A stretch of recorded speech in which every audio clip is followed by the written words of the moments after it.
Buenas tardes, ¿cómo les va? Aquí estamos comenzando esta emisión de Los Días Contados. ¿Qué dice ahí? 30 dice, hoy 31 y 29, ¿cómo estamos? Bien, muy bien, ¿eh? A pesar de Lewandowski. Lewandowski entró en pánico cuando vio entrar a la ministra de Educación, Claudia Balaguer, dijo, me va a pedir analítico y voy a tener que ir al buffet provincial o de Central Córdoba a laburar porque, mire cómo grita, fue al poli, dice, fue al poli. Faltaba mucho, me parece, ¿eh? Bueno, esto del poli, qué cosa bárbara, ¿eh? Todas las polichicas y polichicos, ya lo de polichico queda un poquito rarón, pero qué orgullo, qué importancia. Mostrábamos días pasados la intervención que había hecho el Centro de Estudiantes en las escaleras, ¿no? Pidiendo por Santiago Maldonado, ¿no? Bueno, a propósito de la ministra de Educación, vamos a estar conversando con ella en un rato nada más de varios temas.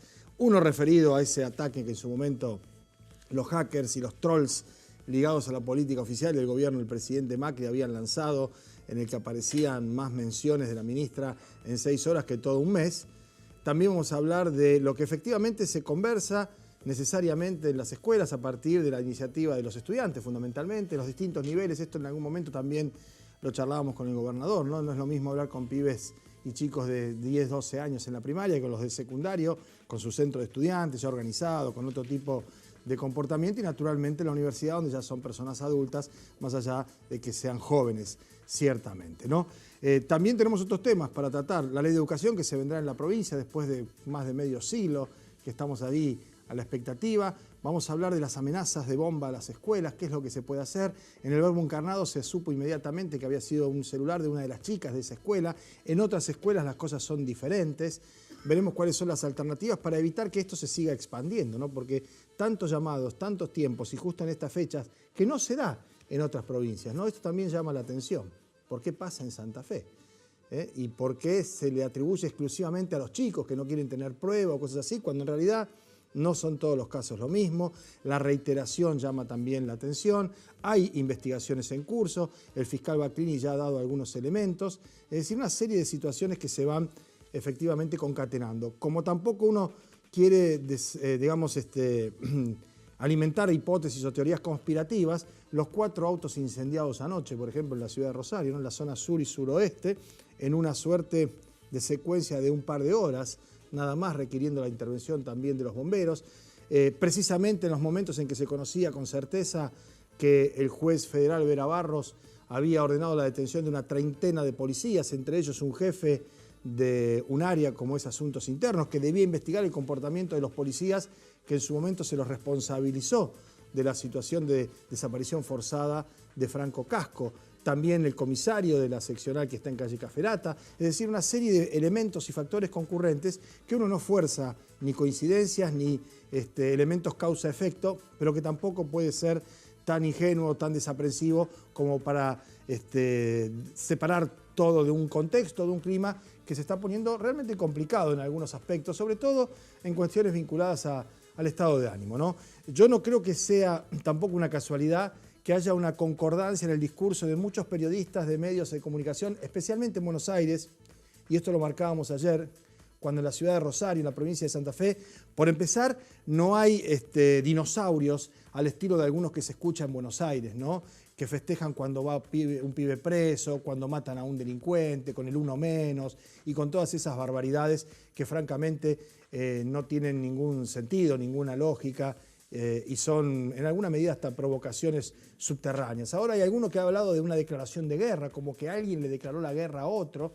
Se generan climas de tensión, de miedo, de violencia verbal, de momento, que quienes tienen la responsabilidad de aplacar los ánimos, y no porque sean pai umbanda o sacerdotes, sino porque el sentido común y la racionalidad establece eso a partir del trabajo en un medio de comunicación, se transforman en cruzados, van más allá incluso que sus propios mandantes, son personajes que francamente si uno revisa su trayectoria y su pasado y ve dónde están parados ahora, no termina de entenderlo, ¿no? De ninguna manera.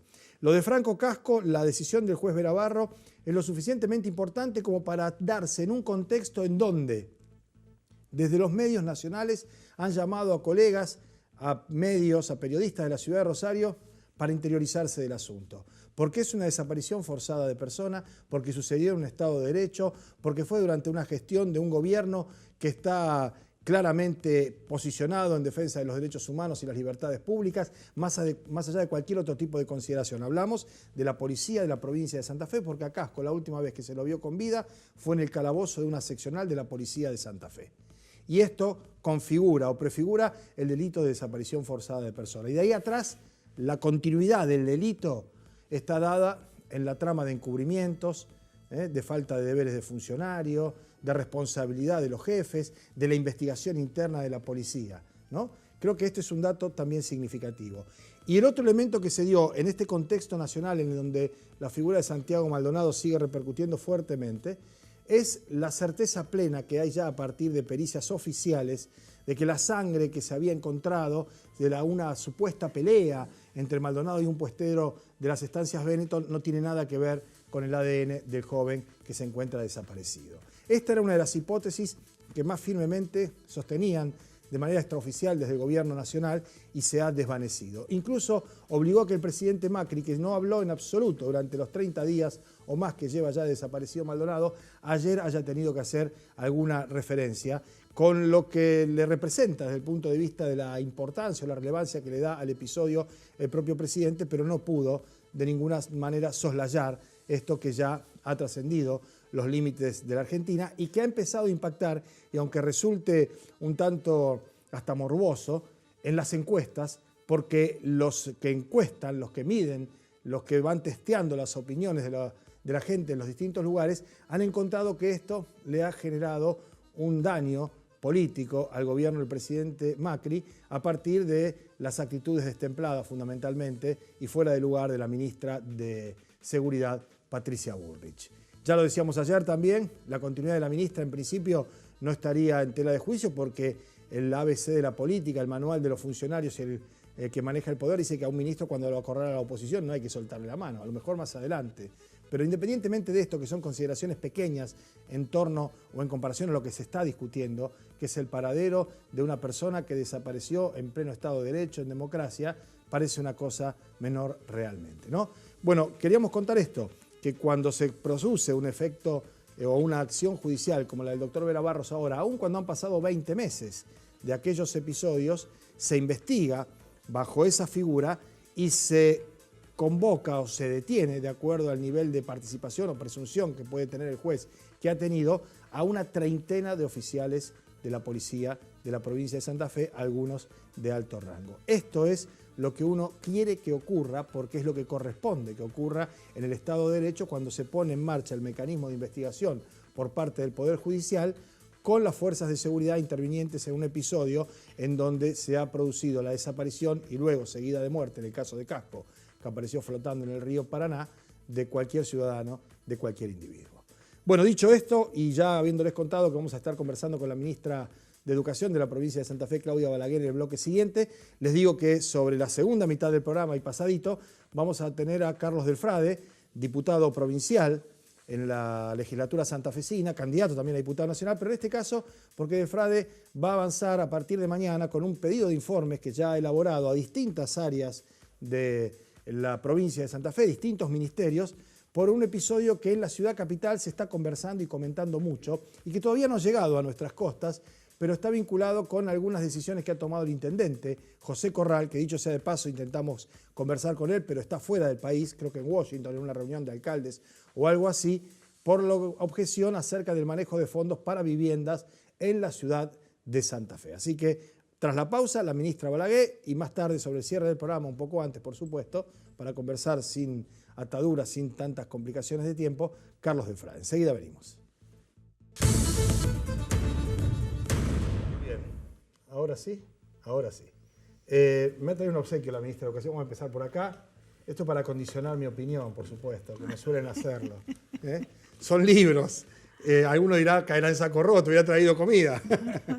Bueno, ahora me va a contar Antígona, las fábulas de Esopo, los cuentos de la selva de Horacio Quiroga, Dickens, el cuento de Navidad, hermosísimo, y Alicia, ¿no? El aniversario Lewis Carroll, bárbaro, ¿no? ¿Qué es esto, ministra? Yo sé, son libros, ahora digamos. Son libros. Esto es para trabajar, ¿este es el para los jardines? No, Alicia es para los jardincitos. Alicia para los jardines. Después tenemos las fábulas para el primer Perfecto, Esopo. Primario y luego para Lo secundario. voy a poner acá, Víctor, si no te parece mal, y lo vas viendo. Shakespeare para el secundario, que es Ahí una obra hermosísima también. Qué belleza. Bueno, muy bien, qué linda edición además, ¿eh? Sí, lo hicimos desde el Ministerio de Educación como para distribuir a los chicos para que desarrollen tertulias literarias en la escuela, que es todo un dispositivo de trabajar en la lectura. Se lo llevan a su casa, no es para la biblioteca, se lo lleva cada chico a su casa. Hicimos en la primera tanda 100.000 ejemplares. Muy bien. Lo leen con sus padres, con sus amigos, con su familia, vuelven a la escuela y lo discuten. Charlamos, ahí está la tertulia. Ahí está la tertulia. Interpretan cada uno de los textos, sobre todo los párrafos que más les impactaron a los chicos en la lectura. Bárbaro. Y la verdad que es un dispositivo hermoso. Bueno, muy bien. No hubo objeciones, ¿no? En los títulos, en los autores y eso, digo, porque por ahí nos falta uno que dice este medio tal cosa, este es inglés, por ejemplo, Shakespeare, el imperialismo y todas esas cosas, ¿no?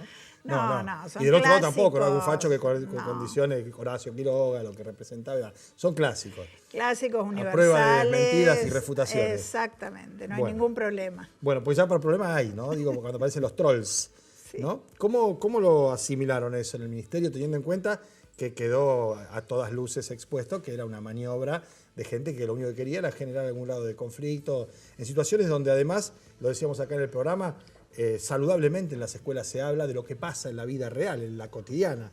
Y una de las cosas insoslayables es que en un país en Estado de Derecho, más allá de las opiniones acerca del gobierno y demás, no soy yo de los estúpidos que creen que esto es una dictadura, de ninguna manera. Si no, nos podíamos estar laburando para empezar, ¿no? Esto está claro. Que se hable de esto y de otras cosas en las escuelas es importante. Es que en realidad en las escuelas todos los días se habla de lo que pasa, los docentes están preparados, nosotros tenemos programas de formación permanente para ellos. Yo les decía a algunos papás, bueno, es el mismo docente que está con tu hijo todo el año, no se puede transformar de un día para el otro en alguien que trabaja mal, que hace cosas impropias, que hiere la sensibilidad de los chicos. Eso no existe y de hecho no existió, porque con todo este lío mediático, los trolls, todo lo que alguno se queda decía en con la cosa lados. ya consumida y dice, no, ordenaron del ministerio que tomen lista y al final pregunten si está presente o ausente Santiago Maldonado. Un absurdo, ¿no? No, nada que ver con eso. Por supuesto que tampoco prohibimos que se trate. Cuando surgía el tema se trataba de esa manera, adecuadamente. Pero lo más contrastante era lo que pasaba en la realidad, en las escuelas, con todo este lío de los trolls y todo este manejo mediático, como si se estuviera haciendo algo terrible en cada escuela. En Santa Fe no pasó nada. Yo di orden a cada... En la provincia. En las 9 delegaciones provinciales, por las dudas, les pedí a los delegados, estén atentos por si alguien quiere sacar al chico de la escuela, si alguien se siente mal, algún papá presenta una carta, porque se difundieron cartas también por los medios y de todo. No pasó nada, absolutamente nada que fuera un conflicto al interior. Es un microclima de redes generado y corregido y aumentado por quienes están interesados en provocar, ¿no? Incidentes, claramente, ¿no? Tergiversar la opinión pública, mentir, esconderse atrás del anonimato porque no hay ningún nombre propio. Bueno, pasa con las notas en los medios donde aparecen los comentarios de los lectores que inexplicablemente sin un moderador se equipara a la firma del periodista que elaboró una nota, ¿no? Y que tiene otro tipo de contexto, de formación y de bagaje, ¿no? Pero bueno, uno va separando y sabiendo cada cosa que va ocurriendo, ¿no? Yo lo conversaba esto incluso con algunos colegas, que muchas veces algunos padres, y de buena fe, reaccionan diciendo, che, ¿y qué le dirá? Y justo este maestro, y este que es medio así o asá. Y la verdad que, como bien decía, es el mismo maestro que contiene a los chicos cuando viene y cuenta que el padre le dio una viaba bárbara la noche anterior, ¿no? Y de eso no se mueven, no se preocupan. O cuando cuenta algún otro chico que no alcanzó la comida la noche anterior en algunas escuelas. Porque además hay otra cosa, hay un microclima de clase media que tiene resuelta muchas de esas cuestiones y que cree que todos la tienen resuelta. Y no es así, ¿no? Y ahí es donde aparece el maestro, que es pedagogo, maestro, psicólogo, especialista en cuestiones de género, médico de primeros auxilios. Quiero decir, eso es lo que me parece que no se termina de ponderar en la comunidad educativa muchas veces, ¿no? Creo que es más, que muchas veces intencionalmente se trata de enfrentar a los padres o a la familia con los docentes y con la escuela, ¿no? Claro. Yo creo que esta es una cuestión a considerar, a tener en cuenta. Nuestra mirada, por supuesto, es diametralmente opuesta. Estos libros forman parte de un programa que se llama Comunidades de Aprendizaje, que fue desarrollado inclusive por la Universidad de Barcelona, llegó a todo el mundo. Está clarísimo, lo dicen los mejores especialistas, que la cohesión entre la comunidad y la escuela es la que brinda los verdaderos resultados educativos. Por supuesto. Es la que permite crecer, avanzar a las familias, trabajar todos juntos y demás. Por eso a mí me preocupa cuando intencionalmente se tergiversa y se trata de esto, ¿no? Enfrento a los papás a que denuncien, que manden cartas y demás, cuando en la realidad no pasaba nada de todo eso. Bueno, eso me preocupa porque en un punto puede ser intencional. Bien, el otro tema que también llama la atención en la provincia de Santa Fe es esto de los llamados telefónicos para alertar sobre la existencia de bombas, que afortunadamente no se ha dado en ningún caso, y que supera todos los cálculos y límites. El único antecedente cercano y en mucha menor escala, y hace ya unos 15 días, fue la provincia de Córdoba. Sí. Después yo, haciendo una suerte de peinado en el mapa del país con algunos colegas de distintas provincias, no pasa en Entre Ríos, no pasa en Buenos Aires, no pasa en la Ciudad Autónoma, no pasa en Mendoza. La pregunta es ¿por qué pasará en Santa Fe? Es muy difícil establecerlo. Lo que sí tampoco es una sola única causa, ¿no? Ni es un pibe jodiendo, haciendo una bromita como la chica hoy del Verbo Encarnado, ni es tampoco una misma organización detectable o digamos, que se puede llegar a conseguir esclarecerlo. El fiscal Bacchini decía que tenían datos e indicios, ¿no? Sí. ¿Por dónde viene el asunto? Bueno, la policía está haciendo una investigación muy interesante, detectando los teléfonos de donde las provienen antenas, las llamadas, los lugares, eso se puede, a esta altura en el año que estamos. Sí, algunas no, porque son de esos chips que se compran y se tiran. Esos no los pudimos detectar, pero sí hay una docena de números telefónicos ya identificados. Son prácticamente siempre las mismas escuelas, no lo notamos en las 5.000 escuelas de la provincia, por supuesto, sino que es un grupito de 2 escuelas. Y en Rosario, fundamentalmente. Santa Fe ya se diluyó. Fueron identificados algunos casos, fueron citados a tribunales y demás, y bueno, eso aflojó mucho. Aquí todavía persiste, bueno, obviamente ya está en manos de la justicia, se va a intervenir, se van a dar las sanciones que sean necesarias en cada caso, y la escuela lo que tiene que hacer es, como siempre, tratar de prevenir, dialogar, trabajar sobre la convivencia, hacer ver que esto es un tema grave, que no es una broma, que es un tema grave, que contribuye a un clima de violencia general, que es el que no queremos, y trabajar exactamente en el sentido contrario, ¿no? Esta contracultura que muchas veces le toca a la escuela desarrollar de lo que ve que pasa en el exterior o en la realidad. Sí, porque había algunas, no sé si la palabra es simplificaciones, pero sí, ¿no? Es decir, bueno, pasó en muchas escuelas, probablemente se haya verificado en alguna escuela, a mí me han mandado mensajes docentes que ellas tenían prueba ese día de alguna de las escuelas donde se produjo la amenaza de bomba, y me decían ellas, mira, yo no creo que sea porque avisamos que había prueba, que algún chico cazó el celular, llamó y dijo hay una bomba para que no haya prueba, ¿no? Porque me decía ella, una manera muy rápida de solucionar eso es no avisar más las pruebas. Claro, ¿no? Lo cual terminará perjudicando a los chicos porque uno se prepara un poquito más el día anterior y demás para esa prueba. Exacto. Digo, es complicado realmente, ¿no? Es complicado porque tiene que ser un trabajo conjunto. El Ministerio de Seguridad, el Ministerio de Educación, la Justicia, bueno, identificar exactamente de dónde viene y bueno, aplicar las sanciones que corresponden en cada caso. Me parece que es la forma de actuar, es lo más correcto, es lo que realmente hay que hacer. Bien. Bueno, se viene la discusión por la Ley de Educación en la provincia de Santa Fe, ¿no? Ahí me decía el diputado de Frade que él tiene algún proyecto. Hay varios proyectos. Yo presumo que habrá una amplia discusión, debate, buscar consenso y actualizar algo que tiene 70 años casi ya. Sí, la verdad que ya casi es inexistente esa ley tan antigua que, bueno, no tiene ninguna vigencia, por supuesto. Hay varios diputados que han presentado proyectos de ley, ya se viene debatiendo. Nosotros hicimos todo un proceso de participación de la comunidad con foros comunitarios en todas las regiones de Santa Fe. Hicimos diálogo de los docentes en escuela abierta, donde trabajaron el tema ley, foros con centros de estudiantes, foros con de todo. Hicimos grupos especiales también como los excombatientes de Malvinas, que quieren tener un apartado en la ley, como las asociaciones de padres de chicos con discapacidad, que por supuesto también corresponde allí un apartado en la ley.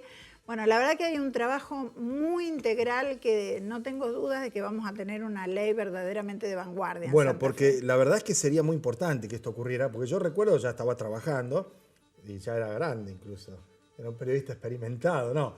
Digo, cuando se convocó por parte de Raúl Alfonsín, con la mejor intención, un hombre con un pensamiento progresista, laico, con todo lo que está pasando en Salta, ¿no? Sí, con el tema de la obligación, bueno, una cosa tremenda, Urtubey que se ofrece como alternativa, ¿no? Digo, después del debate laica o libre de allá de la época de Frondizi, con Domingo Orén y demás, se convoca el Congreso Pedagógico Nacional, una instancia extraordinaria. Los sectores más concentrados desde el punto de vista de una suerte de integrismo ideológico, religioso, hasta de clase, estaban bien preparados, bien afilados, sabían dónde mandar a cada quien, y los que presumíamos íbamos a tener la chance de avanzar en una ley más progresista, más amplia, más plural, más de avanzada, vimos que la 1420 de Sarmiento era mucho más que lo que se estaba consiguiendo en ese Congreso Pedagógico Nacional de 1985. Habían pasado muchos años, ¿no? Sí, fue una experiencia frustrante. Fue una oportunidad perdida, francamente. Entonces, la preocupación es en Santa Fe. ¿Se va a abrir el juego, se va a ampliar el espectro como para que no se desperdicie esa oportunidad? Sí, ya de hecho ya se abrió, ya tenemos síntesis de todos estos debates en toda la provincia de Santa Fe. Vamos a seguir haciendo una segunda ronda en las escuelas y creo que para fin de año vamos a tener un documento para presentar a ambas cámaras. Bien. Ya se constituyó la comisión bicameral, esto también es histórico, una comisión bicameral. Hay que decirle a los senadores que vayan, para ¿no? tratar un tema. ¿No? Porque esa es la otra que me dijeron. Hay que decirle a los senadores que vayan, que ahí no hay subsidio, no hay club, no hay para entregar nada, pero hay que ir. Hay que trabajar. Claro, por supuesto. Hay que trabajar. Bueno, empezando es eso, un ¿no? tema muy, pero muy importante, donde hay que poner mucho énfasis. Para nosotros sería realmente un logro importantísimo que finalicemos la gestión con la ley de educación. Sería muy bueno. Bueno, y para mí la verdad que es una satisfacción poder haber hecho una entrevista con la ministra como de 15 minutos sin hablar de la paritaria, sin hablar del paro docente, sin hablar de los conflictos, porque por lo general la tarea del ministro de Educación en esta provincia y en otras provincias, por imperio de las circunstancias, se veía reducida a la cuestión de la discusión salarial y la paritaria. Lo cual no quiere decir que los maestros estén remunerados como tal vez lo merezcan. Sí hay que decir que tiene una paritaria, que es primero el dato significativo, que aquí sí hay paritaria, y luego que el salario, en comparación con otros lugares del país, también es, no sé si el mejor, pero está ahí rankeado. Está entre los mejores del país. Perfecto. Y la verdad que es un debate que yo siempre digo. Esto, ¿no?, es la retribución por los libros, ¿no? Son los primeros días del año. Bien. Luego hay un trabajo intensísimo del ministerio, de los docentes, de las escuelas durante todo el año, que bueno, te agradezco, Pablo, porque a veces no se refleja adecuadamente. Y lo otro que quería también marcar es esto, ¿no? Con el escándalo que se armó en una escuela en Buenos Aires por el chiquito con Asperger, que fue separado y las mamás festejaban en el WhatsApp, ¿no? Yo tengo una suerte de fobia a los grupos de WhatsApp, ¿no? Y esto sé que algún problema en casa puede traer, porque hay necesidad de los grupos de WhatsApp, por la tarea, por el viaje de estudio, por el regalo de la profesora el 11 de septiembre, por todas esas cosas. La difusión de cosas ahí, sin verificar si es cierto o no es cierto, que a fulanito lo agarraron en el baño y le pegaron, que a Carlita le robaron la merienda, todas esas cosas. Yo que tengo además un amplio espectro, desde primero o segundo grado hasta un posgrado ya en la universidad, veo cómo van mutando y cambiándose, ¿no? Pero quería destacar esto, cómo cuando no es escandaloso el episodio, y está bien que ocurra esa, ¿no? Se minimiza la tarea del docente o de los maestros en las escuelas. Porque líos de estos de pibes que pegan en el curso, lo sabemos todo, hay. Chicos que le hacen bullying porque es gordito o porque juega mal a la pelota, también lo sabemos. Nenas que son más bonitas que otras, entonces alguna que por ahí la ve a la otra con las cositas y el regalito de Soy Luna o de Barbie, qué sé yo, también entran en conflicto. Todos los días, me imagino, en todos los turnos, en 5.000 escuelas de la provincia. 5.000 escuelas desde inicial, ¿no?, hasta nivel superior.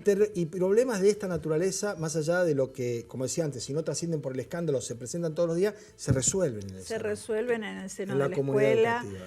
La integración de los chicos con discapacidad ha sido también una política de nuestro gobierno. Hemos duplicado el número de estudiantes, que ya son miles, que están integrados a la escuela común. Y la verdad que yo siempre digo, es un aprendizaje para todos, para los docentes, para el chico con discapacidad, pero también para los otros chicos, que lo toman con absoluta naturalidad, que lo integran, que se solidarizan, que trabajan, que festejan los logros. Es un aprendizaje colectivo que para la escuela es maravilloso. Así que sucesos como este, la verdad que son lamentables. Creo que los padres por ahí no conocen el clima que se genera en el aula cuando hay un chico que se integra y todos estamos tirando para adelante con la misma fuerza. Sí, y además esto otro, ¿no? Uno, por supuesto, obra de buena fe en la inmensa cantidad de casos, incluso de padres o mamás que piden que lo saquen a fulanito porque le pegó, porque la mordió. Yo he tenido en casa chicos que han venido mordido, moreteado y todo eso, y bueno, uno trata, en el primer momento las reacciones hay que ir, hay que agarrarlo al padre, ¿no? Al nene, todas esas cosas, ¿no? Esas también simplificaciones y cuestiones hasta viscerales. Ahora, después racionalmente, uno espera, cuando va a la escuela, efectivamente esa contención. Y yo me pregunto también, porque en las escuelas privadas ocurre esto con otras características, ¿no? El ministerio tiene tutela, potestad, es decir, no hay que resignarse a nada, no hay que ir a la tesorería de la escuela a hablar, sino que hay que ir a la dirección y de la dirección al ministerio. Exactamente, nosotros tenemos potestad sobre todas las escuelas privadas, obviamente, que están bajo la órbita del ministerio, y de hecho resolvemos muchos, pero muchos de estos casos todos los días sin que trascienda y en total armonía en beneficio de los chicos, ¿no? Bueno, que es lo más importante. Bueno, muchas gracias por haber venido, gracias por los libros también, y estamos atentos a la ley de educación, a la discusión, a los avances, nosotros mucho aporte no podemos hacer, pero sí marcar, ¿no? Como el tábano, decía, esto por allí habría que retocar, ¿no? Va a haber un debate muy interesante. Y para pedirle a los senadores, fundamentalmente a los diputados también, no es el caso de Carlos seguramente, que vayan a laburar, que vayan a hacer lo que tienen que hacer, ¿no? Que es cumplir con su trabajo de legislar. Pero ellos también se involucran, ¿eh? Todos están involucrando. Porque además imagino que una ley provincial requerirá del senador de Vera un aporte diferente al senador del departamento Rosario.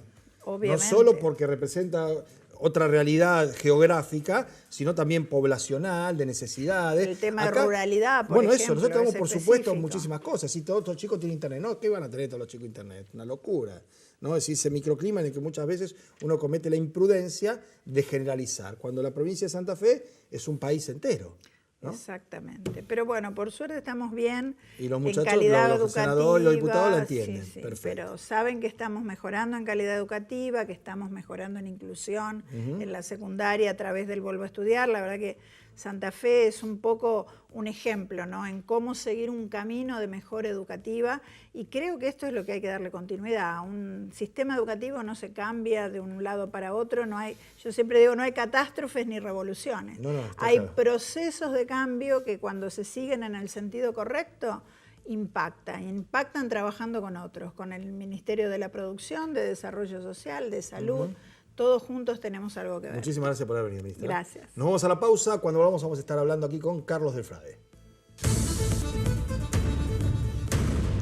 Bueno, muy bien, no se me vayan, porque no terminamos a las 12. Ya en realidad tendríamos que haber terminado. Si fuera a las 2, tenemos como 12, 14 minutos más para charlar ahora con Carlos Delfrade, diputado provincial, candidato a diputado nacional, pero en esta vamos a hablar como diputado provincial, más que nada, porque enfocamos el tema en un pedido de informe que vas a presentar mañana en la legislatura. Sí, al intendente de Santa Fe, a José Manuel Corral, Pablo, porque me parece muy alevoso lo que surgió de una investigación periodística, primero de un muchacho amigo que trabaja muy bien la investigación periodística, como es Maximiliano Ahumada, que luego se vio agrandada a partir de la participación en un programa de C5N con otro periodista amigo de Córdoba como es Tomás Méndez, que tomó parte de esa investigación, en donde, para hacerle claro a la gente de aquí de la ciudad de Rosario y la zona sur de la provincia de Santa Fe, el intendente de Santa Fe viene trabajando desde el año 2012 la creación de cooperativas de trabajo a través de asociaciones civiles, en el 90% de los casos estudiados, manejados por punteros de la Unión Cívica Radical, por afiliados de la Unión Cívica Radical de la ciudad de Santa Fe, y en donde destinaron nada menos que 92 millones de pesos. 12 millones de los cuales están concentrados en 5 de estas asociaciones, en donde además tenés que las cabezas de esas asociaciones están atravesados por muchísimas denuncias judiciales, muchísimos antecedentes penales. La investigación que nosotros queremos y le pedimos a 3 ministerios de la provincia de Santa Fe son muy puntuales. Primero, el Ministerio de Trabajo, a través de la cartera que maneja Julio Genesini, hizo un registro del trabajo que debía pagarse de parte de la Municipalidad de Santa Fe, ¿qué condiciones de trabajo tuvo esa gente que supuestamente con esos fondos del Estado municipal y el Estado provincial supuestamente estaba destinado, como vos dijiste en la presentación del programa, para hacer viviendas? Presumiblemente debería ser trabajo registrado, es decir, si es el Estado municipal el que contrata, el Estado provincial debe supervisar, ¿no? Y antes de que continúe con la enumeración, quiero hacer esta aclaración. Independientemente de la valoración que uno tenga por el trabajo de otros colegas, en el caso de Maximiliano Ahumada de la ciudad de Santa Fe, desde mi óptica es impecable, el hecho de que se difunda en determinados medios, por un lado, habla a las claras de cuál es la propensión o la capacidad de, digamos, de difusión que puede tener un hecho que comporte o que importe denunciar a tal o cual persona. ¿Qué quiero decir con Acá nosotros no estamos con la teoría del empate, que si lo publicas TN no, y si lo publicas C5N tampoco. O si lo el tema son los hechos, el tema son los documentos. Y creo que en ese sentido, lo que estamos conversando ahora, y esto habiendo charlado algo y leído en el Facebook de Maxi algunas cosas, es lo suficientemente delicado como para que Corral no pueda explicar o decir, no, esto es parte de la campaña, salió en tal medio, en C5N, entonces son opositores. No, no. El asunto es que incluso el intendente... hubo pedido de informes anteriores. Eso te iba a decir, el intendente Corral está ahora en Washington, creo, una reunión de alcaldes o algo así. Pero me parece que va a tener que dar alguna explicación. Vos decías esto del Ministerio de Trabajo. El Ministerio de Trabajo, después digo, Ministerio del Gobierno, porque Pablo Farías tiene que dar una explicación política sobre esta manera de desarrollar política que tiene Corral como intendente en la ciudad de Santa Fe. ¿La plata quién se la manda a Corral? Ahí está la gran cuestión. Esa plata es fondo por una parte del gobierno nacional y otro por parte del gobierno provincial. Por eso necesariamente hay que investigar cómo se manejaron esos fondos, por qué estuvo señalado, por qué estuvo a dedo el lugar, el destino en donde iban esos dineros, y por eso aparece también en el Ministerio de Trabajo. ¿Estaban abiertas esas asociaciones para convertirse en cooperativas de trabajo y recibir la necesidad laboral que existe en la ciudad de Santa Fe? ¿Desde cuándo es esto, Carlos? Desde el año 2012. Es lo primero que hereda Corral de Barletta.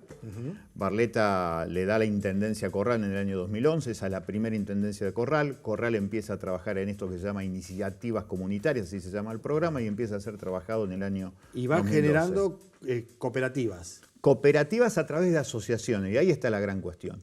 ¿Cómo se construyeron esas asociaciones? ¿Estaban legalmente constituidas? Las cooperativas de trabajo, insisto, en la cuestión de la precarización laboral es fundamental mostrarlo, pero fundamentalmente lo que aparece detrás de todo esto, el manejo de los dineros públicos. Cómo esos dineros públicos fueron dirigidos y si efectivamente esa cantidad, esos 92 millones de pesos, sirvieron para hacer más vivienda en la ciudad de Santa Fe o terminaron pagando esas maneras de construir consenso político en los barrios santafesinos. Claro, esta es la gran duda. Claro, ahora hay un nivel de efervescencia bastante alto en la ciudad de Santa Fe. Incluso he conversado con colegas de distintos posicionamientos y pensamientos que me merecen el máximo respeto. Uno de ellos es Guillermo Tepper, que trabaja en la radio de la Universidad de Santa Fe. Incluso hicieron un libro junto con Maximiliano Ahumada, que tienen posiciones discrepan en algunas visiones de la provincia, del país, de los más, digamos, de las cuestiones políticas hasta ideológicas, ¿no? Pero me decía que efectivamente hay una suerte de, no sé si la palabra es conmoción, ¿no? Porque debería dar explicación mucha gente que está vinculada efectivamente a la Unión Cívica Radical. Y allí hay uno de los promotores, el encargado municipal de todo esto, Medrano se llama, un trabajador municipal, un hombre muy vinculado a Corral, que está recibiendo un suculento sueldo, por otra parte, por ser trabajador municipal, lo cual no está mal, ojalá que todos los trabajadores ganen así, pero está ganando por arriba de 100.000 pesos y está trabajando en esta cuestión de distribuir esas cuotas laborales que, insisto, da la sensación que fueron distribuidas de formas absolutamente discrecional. El otro de los puntos que nosotros marcamos, el Ministerio de Desarrollo Social. Jorge Álvarez tiene que explicar sobre cómo se distribuyeron esas cuotas que tienen que ver con la cuestión del trabajo, cómo esas cooperativas se registraron en la provincia de Santa Fe, y en eso tiene que hablar el Ministerio de Desarrollo Social de la provincia de Santa Fe. Y en el contexto, Pablo, yo quería agregarte en relación a este pedido de informe que vamos a hacer mañana gracias a estos trabajos periodísticos que estamos mencionando. En el contexto, nosotros hicimos en absoluto silencio en la Cámara, lo que me llamó mucho la atención, cómo Corral, como intendente municipal, modificó una ordenanza cuando era intendente Jorge Obey, que decía que los terrenos públicos no pueden utilizarse al servicio de un empresario privado. Pero esto de Obey... De la década del 90. Y claro, Estamos porque hablando Obey fue intendente antes de que Reutemann fuera gobernador. ¿Te acordás que además que fue por un periodo que sí, fue el porque que se lo murió reemplazó Enrique a Mutis, porque era el presidente del Exactamente. Consejo Municipal, que era demócrata progresista. Mutis. Así es. Asume Obey, lo reeligen intendente. Exactamente. Estamos hablando del 90. Claro, es el momento en donde además hicimos toda la denuncia de Storni y 94, demás. 95. Exactamente. 94, 95. Cuando Obey está en ese momento como intendente, él saca una norma muy interesante. Todo lo público debe ser estatal y no se lo podemos dar a los privados. Extrañamente, Corral, a partir del año 2012, modifica esa norma. Ahora, Corral la modifica y levantan la manito los concejales de los distintos bloques. bloques. De los distintos bloques del Consejo Municipal de Santa Fe. Porque ahí había de todos los De todos los variopintos, colores, ¿no? de todos los colores políticos, efectivamente. Pero ¿qué significó esa modificación? La privatización de lo público. Y ahora se están levantando grandes torres inmobiliarias en la zona más costosa de Santa Fe, muy cerca del casino, muy cerca de la terminal de colectivos de Santa Fe, en donde hay negocios que son de millones de dólares, Pablo.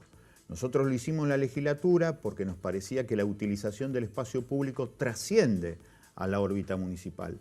Era increíble ver allí a los colegas santafesinos haciendo un silencio bastante pesado, bastante parecido a la complicidad. No se discute increíblemente los temas de la ciudad de Santa Fe que trascienden la órbita y se meten directamente en lo provincial, no se discuten en la legislatura, como si fueran cosas diferentes. No en la legislatura provincial, sí en el Consejo, o no en el Consejo, no en la legislatura provincial. En el Consejo un poco, pero en la legislatura provincial es como que hay una especie de malla de contención, de protección y de impunidad. Y a nosotros nos parece que todos los desarrollos inmobiliarios que se han dado, especialmente desde la década del 2006 en adelante, en distintas ciudades de la provincia y ahora en Santa Fe, de forma realmente furiosa, tiene que investigarse porque es lo público al servicio de lo privado. Y ahí aparecen los delitos. Acá está lo público al servicio de una cuestión política y que debe ser contestado. ¿Cuál es el recorrido que hacen los pedidos de informe? Nosotros presentamos los pedidos de informes, van a las comisiones. A las comisiones. Y a partir de las comisiones... ¿En la comisión se trata inmediatamente? Depende si tenés Un mayoría o voto para un dictamen consenso. o no. Exactamente. Pero mañana va por mesa de entrada. Exactamente, eso va por mesa de entrada y lo que ganamos es en la cuestión de hacerlo público para que más rápidamente te contesten los ministerios. Sí. Muchas veces pasa que te contestan por afuera antes que salgan votados los proyectos. Los pedidos de informe. Exactamente. Sí. El tema es que se sepa qué es lo que pasa, qué claro. es lo que ha pasado, cuál es el nivel de responsabilidad, de decisión política, si está dentro de la ley, porque puede ser que esté dentro de la ley y a nosotros nos parezca espantoso. Pero, el tema es la legitimidad política. Bueno, por una cosa es la legalidad y la otra cosa es la legitimidad. Las dos cosas. La legalidad se pena con procesos judiciales y esta es la que efectivamente el Estado tiene que garantizar. La legitimidad política, y eso lo vamos a ver el 22 de octubre porque ahí el castigo o el premio es el voto. Claro, y ahí está la otra cuestión. ¿Cuántas viviendas hicieron? ¿Cuánto trabajo se dio? Bueno, eso no aparece con claridad en el presente santafesino. Si lo quiere o lo debe explicar, ¿no? Gracias por haber venido. A vos, Pablo. Bueno, muy bien. A ustedes les agradecemos también que nos hayan acompañado en una edición extendida, que probablemente sea así de aquí hasta final de ciclo, por lo menos mientras dure nuestra estancia en el canal y el periodo, sobre todo, preelectoral, ¿no? Antes de irnos, dos cuestiones. Una que ya habíamos anticipado ayer, la intendenta Mónica Fein no va a hacer uso de la facultad que tiene. En realidad hace uso de la facultad que es aumentar o no aumentar. Va a tomar la decisión, y la ha tomado, de no aumentar la tarifa de colectivos hasta el mes de marzo del año que viene, donde revisará si efectivamente es necesario o no. Podrán decir, bueno, claro, qué antipático en periodo electoral, preelectoral, ¿a quién se le ocurre aumentar tarifa, impuestos o demás? Bueno, basta mirar para otros lados y se va a dar cuenta que se puede, o que algunos lo hacen de todos modos, ¿no? Lo interesante es que si esto se sostiene en el tiempo, a algunos se le ocurrirá decir, bueno, que ojalá que haya elecciones más seguido en vez de tan esporádicamente, aunque en su momento la vicepresidenta Michetti dijo que había que suspender las elecciones de mitad de mandato, ¿no?